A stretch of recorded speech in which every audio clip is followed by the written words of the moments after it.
গো, কি করছো? রান্না করবে কখন? আর চাটা করবে কখন? সকালে লোক চা খাবে না? বাবা যে 2 লাখ টাকাতে কিনলো এই জন্যে? আরে আমি কচু গাছে জল দিচ্ছি আর হ্যাঁ? মনে গান লিখছি। হ্যাঁ, আরো কি করবে তুমি? তুমি ওইসব পারো করতে? তাহলে দেখে নাও পারি কিনা পারি।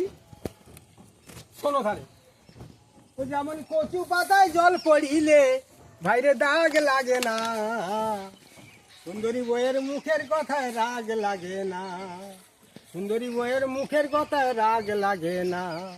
আরে আমি শুধু খেটেই মরি, আমার বউ যে বাড়ির কর্তা, আর পাড়া গায়ে মিটিং হইলে যিনি প্রধান বক্তা, কেহ উল্টা সিধা কইলে পরে ও বোনের বাগ লাগে না, সুন্দরী বইয়ের মুখের কথায় রাগ লাগে না।